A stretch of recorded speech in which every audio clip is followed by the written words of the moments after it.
अभी पिछले हफ्ते ही ईरान में एक नेशनल न्यूज चैनल को टीवी इंटरव्यू में IRGC से जुड़े रहे एक सीनियर अफसर मोहसिन रजाई ने साफ इशारे दिए थे कि अब ईरान ज्यादा बर्दाश्त नहीं करेगा, बस 2 से 3 दिन और देखेगा और अगर अमेरिकी हिमाकत जारी रही तो ईरान अपनी जंग लड़ने के अंदाज को एकदम से बदल देगा और जंग यूरोप तक जाएगी। हालांकि जंग लड़ने का नया अंदाज क्या होगा, इसका खुलासा ईरान के पूर्व IRGC अधिकारी ने नहीं किया था, लेकिन अब इसका असर दिखने लगा है। उनके जंग को अमेरिका और यूरोप तक ले जाने वाले इशारे सही साबित होने लगे हैं। एक्सपर्ट कहते हैं कि जंग सिर्फ हथियारों से ही नहीं बल्कि दुश्मन को दूसरी चोट देकर भी लड़ी जाती है। इस इशारे के बाद ईरान को समझने वाले एक्सपर्ट कयास लगाने लगे थे कि ईरान पर्शियन गल्फ में अमेरिका के जो इंटरेस्ट हैं उन्हें तबाह कर सकता है। इसमें अमेजॉन कंपनी के दफ्तर, मिडिल ईस्ट में मौजूद अमेरिकी तेल और गैस इंफ्रास्ट्रक्चर शामिल हो सकते हैं। ईरान का मीडिया आकलन कर रहा था कि अगर अमेरिका नहीं मानता तो ईरान की मिसाइलें सऊदी में मदीना के पास यंबू तेल पाइपलाइन को ध्वस्त कर सकती हैं। अब यही हो रहा है। ईरान ने सीधे तो ये नहीं किया बल्कि यमन के अंसारुल्लाह ने कर डाला। जी हाँ, यमन में हूती आर्म फोर्सेस के प्रवक्ता जनरल यहया सारी ने खुद मीडिया को बताया है और दावा किया है कि यमन के अंसारुल्लाह ने सऊदी अरब में कई बेहद सेंसिटिव टारगेट को हिट किया है। इनमें ईस्टर्न सऊदी अरेबिया का यंबू इलाका भी है, जहां यमन की तरफ से आए ड्रोन ने बड़ी तबाही मचाई है। कहा जा रहा है कि ये पाइपलाइन सऊदी ने सीधे अमेरिका की तरफ जहाजों से तेल भेजने के लिए तैयार कर रखी है। मतलब जहां जहां अमेरिका का इंटरेस्ट है उसे तबाह कर देगा Iran. Yemen axis of resistance का अहम हिस्सा है।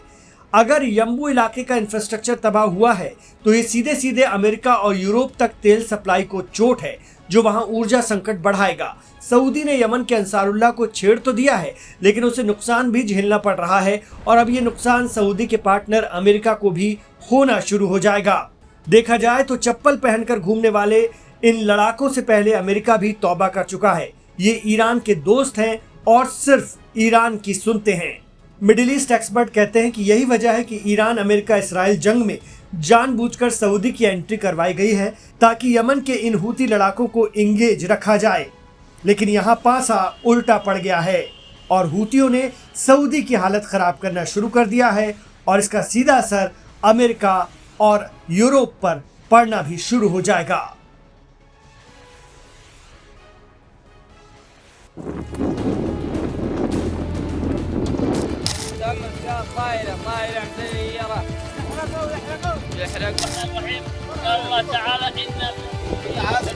कटी पतंग की तरह आसमान से गोते खाकर गिरता ये ड्रोन देखिए। ये है हूतियों का यमन, अंसारुल्लाह का यमन, और ये आग के शोले में तब्दील हो चुका वो कबाड़ है जिसे अभी अभी गिराया है इन चप्पल पहनकर तो कभी नंगे पैर चलने वाले बहादुर लड़ाकों ने।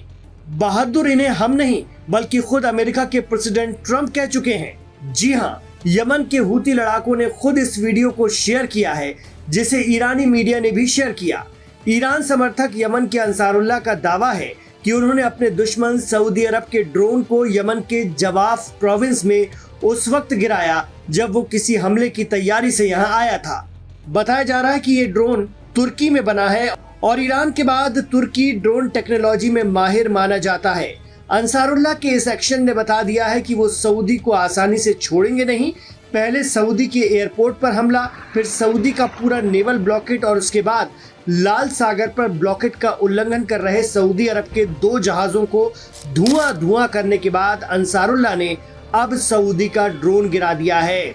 इससे पहले वो अमेरिका के 1 दर्जन से भी ज्यादा MQ-9 रिपर ड्रोन गिराने का दावा कर चुके हैं।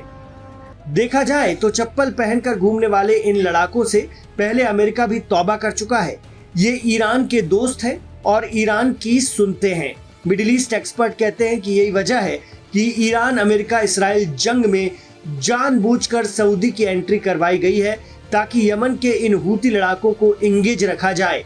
यहाँ पासा उल्टा पड़ गया है। हूतियों ने सऊदी की हालत खराब करना शुरू कर दिया है और अब उन्होंने सऊदी की तेल फैसिलिटी अरामको पर हमले की भी धमकी दी। न सिर्फ धमकी दी बल्कि हमले भी शुरू कर दिए। अंसारुल्लाह ने सऊदी की तेल की नस दबाई। अब सऊदी की रीढ़ तोड़कर ही मानेंगे। हूती ऐसा बदला ले रहे हैं कि कांप उठा है सऊदी। यमन के रणनीतिक बंदरगाह शहर होदीदा पर हुए सऊदी एयर स्ट्राइक का खौफनाक बदला लेते हुए हूतियों ने जीजान और यानबू में अरामको के तेल संयंत्रों पर ताबड़तोड़ मिसाइलें और घातक ड्रोन हमले किए हैं।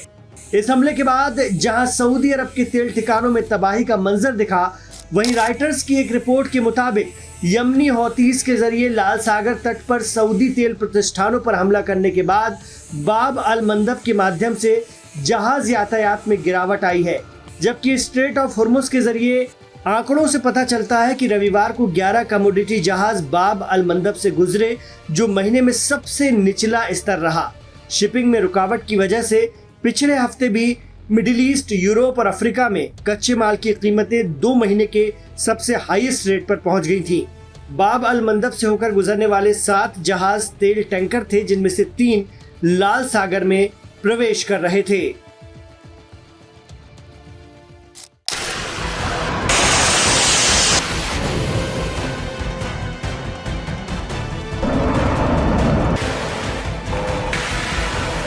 मिडिल ईस्ट से इस वक्त की सबसे बड़ी और सनसनीखेज खबर आ रही है। ईरान की सेना यानी इस्लामिक रिवॉल्यूशनरी गार्ड कॉर्प्स ने एक बेहद चौंकाने वाली और विस्तृत रिपोर्ट जारी की है। ईरान का दावा है कि हालिया संघर्षों में उन्होंने अमेरिकी सेना के पूरे डिफेंस सिस्टम और लॉजिस्टिक नेटवर्क को तहस नहस कर दिया है। IRGC ने बाकायदा एक लंबी लिस्ट जारी कर उन हथियारों, रडार और ठिकानों का ब्यौरा दिया जिन्हें नष्ट करने का उनका दावा है। अमेरिका का रडार और एयर डिफेंस सिस्टम खाक, 7 कमांड और कंट्रोल सेंटर तबाह किए गए, 3 सैटेलाइट संचार प्रणाली तबाह की गई, 6 पेट्रियट एयर डिफेंस रडार नष्ट किए गए, 3 वायु और समुद्री नियंत्रण और निगरानी रडार नष्ट किए गए। इसके अलावा 8 अर्ली वार्निंग रडार सिस्टम भी उड़ा दिए गए, 7 air based missile defence radar भी नष्ट किए गए। इसके अलावा 3 FPS रडार सिस्टम भी IRGC ने उड़ा दिए। ईरान की इस लिस्ट में सबसे बड़ा हमला अमेरिका की एयर डिफेंस पर बताया गया है। IRGC के प्रवक्ता के अनुसार उन्होंने अमेरिका के बेहद उन्नत माने जाने वाले 6 पेट्रियट एयर डिफेंस सिस्टम को पूरी तरह से नष्ट कर दिया। इसके साथ ही 7 कमांड और कंट्रोल सेंटर्स और दुश्मन की मिसाइलों का पता लगाने वाले 8 अर्ली वार्निंग रडार सिस्टम को भी मलबे में तब्दील करने का दावा किया गया है। ईरान का दावा है कि उन्होंने अमेरिका के सैटेलाइट कम्युनिकेशन और लॉन्ग रेंज रडार सिस्टम को भी भारी चोट पहुंचाई है, जिससे अमेरिकी सेना का निगरानी तंत्र पंगु हो गया।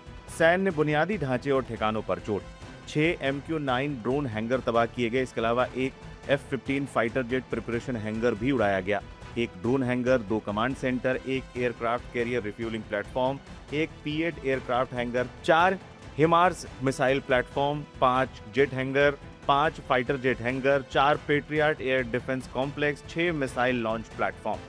हमला सिर्फ रडार पर नहीं हुआ। IRGC की रिपोर्ट के मुताबिक अमेरिकी सेना के इंफ्रास्ट्रक्चर और लॉजिस्टिक्स को भी निशाना बनाया गया। ईरान का दावा है कि अमेरिकी वायुसेना के 6 शक्तिशाली MQ-9 रिपर ड्रोन्स के हैंगर्स को भी उड़ा दिया गया। इसके अलावा युद्धक जहाजों और फाइटर जेट्स के लिए जीवन रेखा माने जाने वाले 12 फ्यूल स्टोरेज और 17 गोला बारूद के बंकरों को भी पूरी तरह से तबाह कर दिया गया।